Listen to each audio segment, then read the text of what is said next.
ശബരിമലയിലെ video ചിത്രീകരണത്തിനെതിരെ case. നടയടച്ച ശേഷമുള്ള ദൃശ്യങ്ങൾ പകർത്തി പോസ്റ്റ് ചെയ്ത വ്ളോഗർക്കെതിരെയാണ് പോലീസ് കേസെടുത്തിരിക്കുന്നത്. ചെങ്ങര സ്വദേശി അനീഷിനെതിരെയാണ് പമ്പ പോലീസ് കേസെടുത്തത്. പിന്നാലെ വീഡിയോ യൂട്യൂബിൽ നിന്നും നീക്കം ചെയ്യുകയും ചെയ്തു. സംഭവത്തിൽ Sabarimala special commissioner R Jayakrishnan Pampa പോലീസിനോടും വനം വകുപ്പിനോടും റിപ്പോർട്ട് തേടിയിരുന്നു. ശശിനാരായണൻ ചേരുന്നുണ്ട്. ശശിനാരായണൻ, ഈ വീഡിയോ ചുരുങ്ങിയ സമയം കൊണ്ട് തന്നെ നിരവധി ആളുകൾക്കിലേക്കാണ് എത്തിയത്. പമ്പ മുതൽ സന്നിധാനം വരെ നടയടച്ചമുള്ള ശേഷമുള്ള ദൃശ്യങ്ങൾ എന്ന പേരിലാണ് ഇയാൾ ആ വഴി നീളെയുള്ള ദൃശ്യങ്ങൾ പകർത്തി പോസ്റ്റ് ചെയ്തത്. എന്താണ് ഇതിൽ യഥാർത്ഥത്തിൽ വനംവകുപ്പും പോലീസ് നൽകുന്ന വിശദീകരണം? അദ്ദേഹം ദേവസ്വം ബോർഡ് ജീവനക്കാരനോ മറ്റോ ആണോ, അതല്ലെങ്കിൽ ഒരു തീർത്ഥാടകന് എങ്ങനെയാണ് ഈ സമയത്ത് അതിലേക്ക് കടന്നു പോകാൻ പറ്റുന്നത്? സജിത്ത് സൂചിപ്പിച്ച പോലെ തന്നെ വലിയ പ്രാധാന്യമുള്ള കാര്യം തന്നെയാണ്.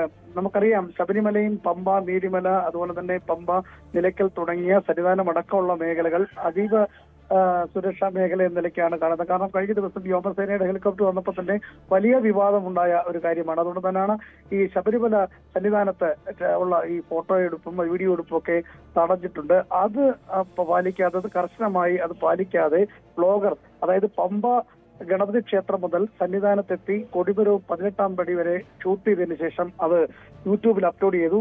നട അടച്ചതിന് ശേഷം ശബരിമല കാഴ്ച എന്ന പേരിലാണ് യൂട്യൂബിൽ 10 മിനിറ്റ് ദൈർഘ്യമുള്ള വീഡിയോ കഴിഞ്ഞ മാസം 24-ാം തീയതി അപ്ലോഡ് ചെയ്തത്. എന്തായാലും 18-ാം തീയതിയാണ് പോയിരിക്കുന്നത്. 18-ാം തീയതി വരെ നടയുണ്ട്. ആ നട അടച്ചിട്ടില്ല. അന്ന് വരെയുള്ള കാര്യങ്ങളാണ് ഇത് ചിത്രീകരിച്ചിരിക്കുന്നത്. അതിനുശേഷം നട അടച്ചതിന് ശേഷമുള്ള 18-ാം തീയതിക്ക് ശേഷമുള്ള ദിവസമാണ് ഇത് ഷൂട്ട് ചെയ്തിട്ടുള്ളത് എന്നുള്ള കാര്യം വ്യക്തമാണ്. എന്തായാലും 24-ാം തീയതിയാണ് ഇത് യൂട്യൂബിൽ അപ്ലോഡ് ചെയ്തത്. എന്തായാലും ലക്ഷക്കണക്കിന് ആൾക്കാർ, വലിയ ആളുകൾ ഇത് കാണുകയും ചെയ്തു. എന്തായാലും അത്തരം ഒരു കാര്യം ഒരു പക്ഷേ ഈ അനധികൃതമായി ഈ പ്രദേശത്ത് വരിക, ഒപ്പം ഉള്ള അത്തരം, അതായത് മറ്റ് കാര്യങ്ങൾ, അതായത് ഈ സുരക്ഷാ മേഖലയാണ്, അവിടെ കടന്ന് വീഡിയോ ഫോട്ടോ എടുക്കുക എന്നുള്ള കാര്യങ്ങളൊക്കെ നിയമവിരുദ്ധമാണ് എന്നുള്ള കാര്യങ്ങൾ മനസ്സിലാക്കിക്കൊണ്ട് തന്നെയാണ് ഇത്തരത്തിൽ ഒരു കേസും കൂടി പോലീസ് ഇപ്പോൾ എടുത്തിരിക്കുന്നത്. ഇത് സംബന്ധിച്ച് ശബരിമല സ്പെഷ്യൽ കമ്മീഷണർ ജയകൃഷ്ണൻ ഇപ്പോൾ പമ്പ പോലീസിനും വനംവകുപ്പിനും വിശദീകരണം തേടുന്നു. അതിന്റെ അടിസ്ഥാനത്തിലാണ് കോന്നി ചെങ്ങറ സ്വദേശി അനീഷിനെതിരെ കേസ് പോലീസ് എടുത്തിട്ടുള്ളത്.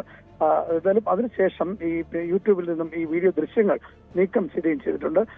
എന്തായാലും മുന്നോട്ട് പോയി കേസുമായി ബന്ധപ്പെട്ട് വിശദമായ ഒരു അന്വേഷണം തന്നെ നടത്താനാണ് പോലീസ് തീരുമാനം. കാരണം ശബരിമലയിൽ നേരത്തെയും ഇത്തരം കാര്യങ്ങൾ, വീഡിയോയും അതുപോലെ തന്നെ സിനിമാ ചിത്രീകരണം അടക്കമുള്ള കാര്യങ്ങൾ രഹസ്യമായി ചെയ്യുന്ന എന്തെങ്കിലും കാര്യമുണ്ടോ അതെല്ലാം കൃത്യമായ നടപടി. കഴിഞ്ഞ സമയത്താണ് ഈ സംവിധായകൻ ഈ ശബരിമലയിലെ സിനിമയുടെ ഒരു ചിത്രീകരണവുമായി ബന്ധപ്പെട്ട് ചില വിവാദമുണ്ടായിരുന്നു. അതിലും നടപടി പോലീസിനുണ്ടായിരുന്നു. എന്തായാലും ഈ കാര്യത്തിൽ വ്ളോഗർ അനധികൃതമായി ശബരിമലയിൽ പെർമിഷനില്ല, അനുവാദമില്ലാതെ ഇത്തരത്തിൽ ശബരിമല നട അടച്ച സമയത്ത് ശബരിമലത്തിലെ സന്നിധാനവും കൊടിമരവും അതുപോലെ തന്നെ 18-ാം പടിയുമെല്ലാം ചിത്രീകരിച്ച് ഈ യൂട്യൂബിൽ അപ്ലോഡ് ചെയ്തു എന്നുള്ളതാണ് കേസ്. അത്തരത്തിലാണ് കേസ് എടുത്തിട്ടുള്ളത്. സൈറ്റേ ശശിനാരായണൻ, നമുക്കറിയാം ശബരിമല കടുത്ത നിയന്ത്രണങ്ങൾ, നിരീക്ഷണമുള്ള ഇടമാണ്. പക്ഷെ അവിടെ പലപ്പോഴും ഇത്തരം ആളുകൾ ഇങ്ങനെ ചെല്ലുന്നത് എങ്ങനെ എന്നൊരു ചോദ്യം ഉണ്ടാവുന്നുണ്ട്. അവിടെ പ്രതികൂട്ടിലാവുന്നത് ദേവസ്വം ബോർഡ് ജീവനക്കാർ, വനംവകുപ്പ് ഉദ്യോഗസ്ഥർ, പോലീസ്, ഇങ്ങനെയുള്ള ആളുകളാണ്. കാരണം കടുത്ത നിയന്ത്രണങ്ങളുള്ള, മറ്റൊരാൾക്കും ഒരു തരത്തിലും കടന്നു പോകുന്നതിന് സുരക്ഷാ പ്രശ്നങ്ങൾ പോലുമുള്ള സ്ഥലമാണ്. ആ സ്ഥലത്തേക്ക് ഇവരെങ്ങനെ എത്തുന്നു എന്ന ചോദ്യമാണ്. അപ്പോൾ ഈ ഉദ്യോഗസ്ഥരിലേക്ക് കൂടി അന്വേഷണം എത്തുമോ? തീർച്ചയായും ഉദ്യോഗസ്ഥരിലേക്കും അന്വേഷണം എത്തും. കാരണം എങ്ങനെ നട അടച്ചതിന് ശേഷം ഇത്തരം അവിടെ പോയി ഈ ദൃശ്യങ്ങൾ പകർത്തി എന്നുള്ള കാര്യമാണ്. അപ്പൊ അത് സ്വാഭാവികമായിട്ടും ഉദ്യോഗസ്ഥർക്കെതിരെയും ഒരു പക്ഷേ അന്വേഷണം വരാൻ സാധ്യതയുണ്ട്. ആ നീലിമല ബോട്ടം ടോപ്പ്, അപ്പാച്ചിമേട്, ശബരിപീഠം, മരക്കുട്ടം വഴി സഞ്ചരിച്ചാണ് ഈ ചിത്രങ്ങൾ, ദൃശ്യങ്ങൾ പകർത്തിയിട്ടുള്ളത്. ചന്ദ്രാനന്ദൻ റോഡ് വഴിയാണ് എത്തിയിട്ടുള്ളതെന്നാണ് മനസ്സിലാക്കുന്നത്. എന്തായാലും പമ്പ ഗണപതി ക്ഷേത്രം മുതൽ സന്നിധാനം വരെയുള്ള ഭാഗങ്ങളിലെ എല്ലാ ദൃശ്യങ്ങളും യൂട്യൂബർ പകർത്തിയിട്ടുണ്ട്. അത് ഒരു നിയമവിരുദ്ധമായുള്ള കാര്യമാണെന്നറിയാം. അതാ ഞാൻ കഴിഞ്ഞ ദിവസങ്ങളിൽ അടുത്ത സമയം നടന്ന ഈ ശബരിമല സന്നിധാനത്ത് വ്യോമസേനയുടെ ഹെലികോപ്റ്റർ പറന്നതുമായി ബന്ധപ്പെട്ട് വലിയ വിവാദങ്ങൾ ഉണ്ടായിരുന്നു. ആ വിവാദങ്ങൾക്ക് പിന്നാലെയാണ് ഇപ്പൊ ഇതുകൂടി പുറത്തു വരുന്നത്.